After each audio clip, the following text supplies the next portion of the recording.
Hello and welcome to episode number 1, all about energy. All right, so this first episode is for the people who are feeling like constantly tired, unmotivated, mentally and emotionally like quite flat. Um, this series is all about what goes into your energy and how we can look at figuring out where the leaks are, how we can plug the leaks, and then what we can do to also give ourselves more energy back so that we actually feel good and we've got excess and we want to go out and use it rather than, like I said, just feeling a little bit flat and not too great. So I think this episode is more about learning where your energy is going and the significance of those seemingly small holes. If you think of your energy as like a bucket, you only need a very small hole that you're unaware of, and eventually the bucket is empty. Energy is very similar in that sort of metaphorical sense, in terms of if you've got something that's pulling your energy and you're not conscious to it, then you can be going on forever and ever and ever, trying to do loads of extra stuff, but it's just leaking out of the side. So I think the very first thing that I want to start with is you don't necessarily have low energy, you just don't know where the leak is coming from. So it's not necessarily something that you are or aren't doing. It's more than likely a person, a place, an environment, a situation, a circumstance, lack of like quality foods, quality sleep that don't give you that restorative vigor that we kind of need when we are wanting to, be a part of society and go out and work and play and be a family member and just generally feel like healthy and content. So this episode is mainly focused on like auditing your life and figuring out where your charge, where your energy goes, what drains it, and how you can actually start and get it back. So this series isn't just really about like hacks. It's not about supplements. It's definitely more about, like I said, the things that you eat, what you're thinking, how you're thinking, like who you're around, and like I said, what you consume in terms of like food, music, like what you watch, how much of that type of stuff you spend your time doing.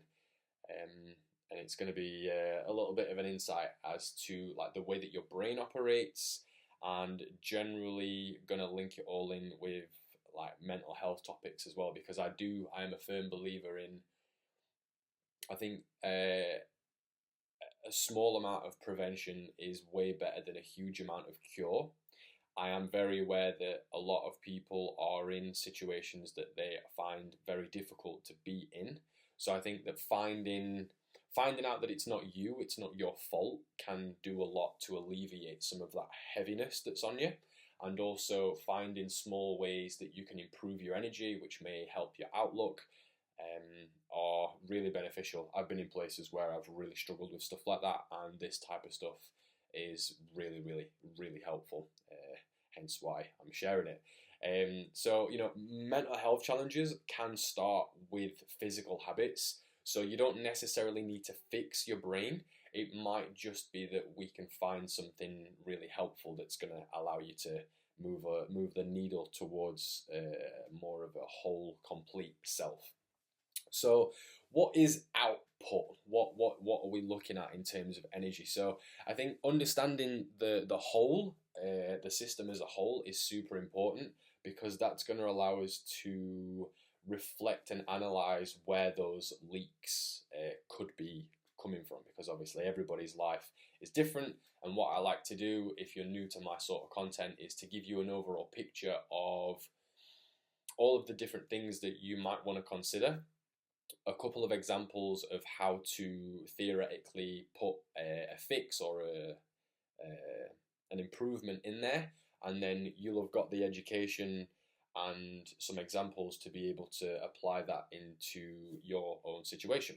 So some physical stuff could be things like your working shifts, your commute, things like that will definitely affect how much energy you've got. If you've got a 1 hour commute in traffic compared to a 5 minute walk, going to be a very big difference when you do that, 5 to 10 times a week. Your sleep quality, if you're under or overeating, if you're overstimulated and overwhelmed from various sources. Mental kind of things we're looking at are things like decision fatigue. So if you're constantly trying to figure stuff out all day in all of the contexts that could come from. If you're generally overthinking, and something like the amount of notifications, how reactive you have to be, or you constantly waiting for XYZ to come through so that then you can make a decision on ABC. That's all going to be, keeping a lot of energy up here that's swirling around quite a lot, and again it's going to be dissipating and getting rid of. Emotional, so things, like the obvious ones like toxic relationships, if you're trying to people please, if you're being like guilt tripped, if you feel embarrassed about things, and if you're like suppressing emotions and you're not able to speak your truth and be honest about certain things, then that's going to be really affecting your emotions, and again the emotional energy will be coming out. And then like environmental, so like being in spaces which make you feel uncomfortable. If you're somewhere that's like not particularly open, you feel quite restricted, if you don't feel like you can be your authentic self, if things are being judged and criticized, again, that might be an environment that you grew up in. It could be an environment that you are in while you're at work. It could be various number of ways in which your environment isn't optimal for your energy. Because again, being in a situation like that, you might not realize it, but all the time you are like maybe like hyper vigilant, you're trying to act and behave a certain way. That's going to take a lot of energy out of you, and then as a consequence of that, that's when mood and like mental health can really suffer. And again, not all, but a very big chunk of it is an awareness of the fact that it's just opportunities for energy to leave our system, our body, our self, our mind, brain, whatever word you want to use there.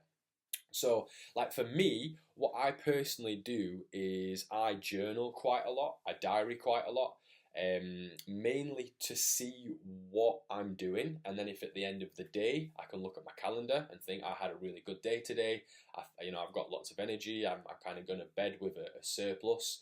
I hung out with this person, or I went to the gym, or I ate really well. I made sure I was in bed by 10 o'clock last night, so that meant that I had a good amount of sleep for today.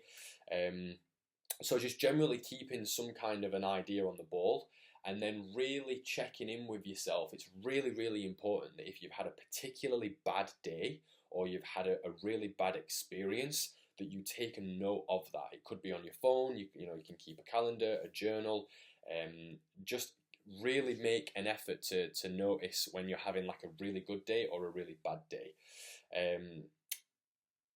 Things like that I've noticed are like, if I have a mood crash, if I feel a little bit twitchy or frustrated, or I'm a little bit grouchy, I've noticed that like not eating enough good quality food, if I haven't slept enough, or if I've been really overstimulated from work and I've had to make a lot of decisions all day, then I can notice that my emotional state goes out.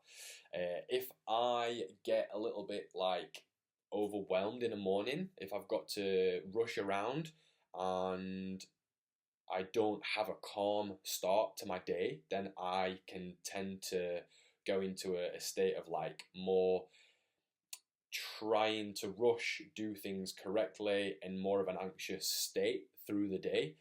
And also, I've been quite aware of the fact over the past couple of months that I do drain quite quickly with certain people in social interactions. So like I've got some friends that I can hang around all day and I leave and I feel great.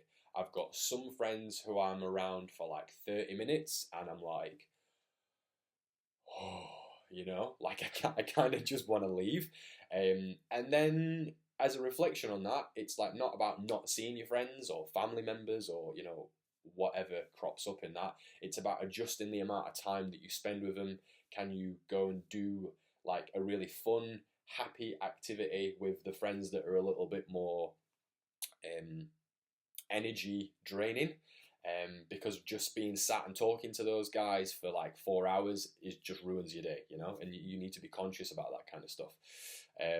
So I think it's always realizing that these leaks aren't necessarily dramatic and they're not going to be obvious. You just need to keep an eye on it. And a lot of them can be like quite low grade, constant, until you actually step back and take a look at it properly. So I think that's why it's really important to do like some kind of an audit, or to just keep a journal and a log of how you're feeling and what's going on. Um, so I think generally, you know, the questions that I would tend to ask if you do struggle to zoom in on things are things like, what drains you every day? Like, have you got something every day that you, every time you've done it, you feel like just knackered? What leaves you feeling like calmer or more peaceful, or like more centered or grounded, or whichever words you want to use? Because it's important to not only look out for the things that are draining you, but keep an eye out for things that you feel more energized from. And feeling calm and relaxed, in my opinion, is a form of being energized. It's a calm energy, you know, it's a surplus of calming energy rather than feeling tired and exhausted. They're very different energies. And just generally, like, you know, are you giving too much, and are you like recovered from whatever you're doing? So like, don't do too much on one day if you can spread it out over 2 days. A little bit of an example like that. um, so I think figuring out like how to actually plug the leaks. So now we've sort of had an insight as to like what they could be, and we're going to go through this as the series develops in a lot more detail, but I just want to give you a bit of an overall picture. Is things like, you know, super important is to like have some good quality food. Having like even one really healthy meal a day is going to make a big difference to like your biochemistry. um like sleep hygiene's super important. I think that, and everybody knows this, you're just a more healthy, happier, calm person when you have a good night's sleep.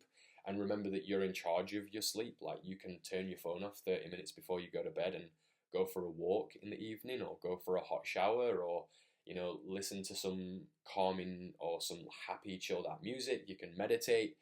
There are lots of things that you can do that are free, which will help you wake up feeling better. And I do believe that the energy that you go to sleep with is the energy that you wake up with. You know, that saying, you know, don't ever go to bed on an argument, because you'll wake up in a bad mood. It's a similar sort of thing. Generally, just be aware that like any kind of like movement or exercise, walking, stretching, yoga, lifting weights, running, swimming, they do a hell of a lot to release a lot of hormones, which just generally improves your mood. They help your metabolism, which is really important for the digestion of the food that you're eating. And also, if you don't go too intense, you actually feel energized as a result of doing that. So like going to the gym and doing a little bit of really light cardio, or going for a stretch, or even just like standing up for 5 minutes in the middle of the day while you've been sat down. Again, it's these small changes that I think that you are wanting to keep an eye out for. So like realistically, this is a very small insight as to what we're going to be covering as the series goes through. Over the next couple of episodes, we're going to really go into the specifics on like things like food, sleep, movement, your environment, and how they all connect into your energy, the specific ways that we can really look at making some improvements, and then also the interconnectedness of those systems within the sort of energy block. So there's going to be lots to come in this series. I'm very excited about it. If you do have any questions, please give me a shout, and I'll be more than happy to incorporate them as we go through. But yeah, realistically, it's an easy one to overlook, but it's a very important one to take care of, because ultimately energy is everything. If you feel like you've got energy, you want to go out, you want to talk to people, you want to build, you want to create, you're in a better mood, you're better at work, you're a better partner, or a dad or a mum. You just feel better within yourself when you've got more energy. And understanding that, as I said, it could be really small things. It could be your best friend that rings you all the time, and all they ever do when they speak to you is complain. So you might want to just, set a little bit of a boundary. It could be something as simple as drinking a big glass of water in the morning and not staring at your phone for 3 hours right before you go to bed. So yeah, that's enough for episode 1. I'm really excited to get into all of the details and all the specifics and the tactics on how we can just feel a little bit better, really. I'll see you in the next episode.